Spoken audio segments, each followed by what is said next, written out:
నోవాహును దేవుడు జలప్రళయంలో కాపాడాడు, తనను తన కుటుంబీకుల్ని కాపాడాడు. తర్వాత నోవాహు ఏం చేశాడంటే పవిత్రమైన కొన్ని పశువుల్లోనూ పక్షుల్లోనూ జంతువుల్లోనూ కొన్నింటిని తీసుకొని వచ్చి బలిపీఠం కట్టి దేవునికి దహన బలి అర్పించాడు. అంటే దేవుడు మనకు చేసినటువంటి మేలులకు కృతజ్ఞత తెలియచేయటం కొరకు నాటి దినాల్లో దేవుని బిడ్డలు దహన బలి అర్పిస్తారు. అయితే ఇక్కడ మీకా ఏమంటున్నాడంటే, నేను దేవుని సన్నిధికి వెళ్ళాలి, ఏమి ఇవ్వాలి దేవునికి? దేవుడు మనకేం చేస్తాడు? మనం దేవునికి ఏమి ఇవ్వాలి?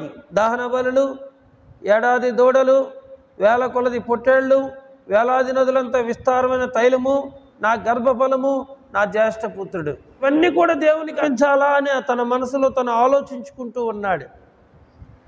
ఆయన అర్పించాలి అనుకున్న విషయాలేమి చిన్నవేమి కాదు. దహన బలి చిన్నది కాదు, వేల కొలది పొట్టేళ్ళు చిన్నవి కాదు, ఏడాది దూడలు చిన్నది కాదు, వేలాది నదులంత తైలము చిన్నది కాదు, గర్భఫలం చిన్నది కాదు, జ్యేష్ఠపుత్రుడు కూడా చిన్న విషయం కాదు. గొప్పవి అవి, మానవుల దృష్టిలో అవి ఎంతో గొప్పవి. వాటిని దేవునికి అర్పించి నేను దర్శించి మహోన్నతుని సన్నిధిలో మొక్కుబడి చేసుకుంటానని తన మనసులో తను అనుకుంటే, మనకున్నది మనం దేవునికి ఇస్తాం కాదు, దేవునికి నచ్చింది ఇవ్వాలి. దేవుడు మన నుండి కోరుకున్నది ఇవ్వాలి.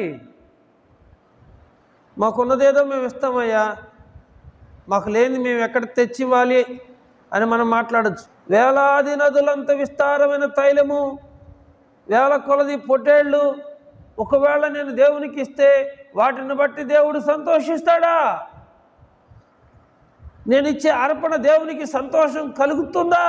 దేవునికి ఏది ఇష్టమో అది తెలుసుకొని ఇవ్వాలి. అబ్రహాముకు దేవుడు వేల కొలది పశువులను ఇచ్చాడు, వెండి బంగారాలను ఇచ్చాడు, దాసుదాశలను ఇచ్చాడు. ఇవన్నీ ఏం కోరుకోలేదు. నీ ఒక్కడై ఉన్న ఇసాకును నాకు బలి అర్పించమని దేవుడు కోరుకున్నాడు. దేవుడు అడిగింది ఇచ్చాడా? దేవుడు అడగంది ఇచ్చాడా?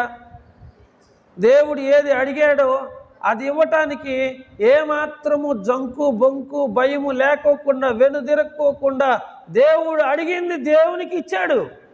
సనుగులు గొనుగులతో ఇవ్వలే, నొచ్చుకుంటూ బాధపడుతూ ఇవ్వలే, సంతోషముగా ఇచ్చువానని దేవుడు ఎంతో ప్రేమిస్తాడట. దేవునికి ఇచ్చే విషయంలో మనం ఎలా ఇవ్వాలి? సంతోషముగా ఇవ్వాలి. నీవు చేసే పని వలన దేవుడు సంతోషించాలి.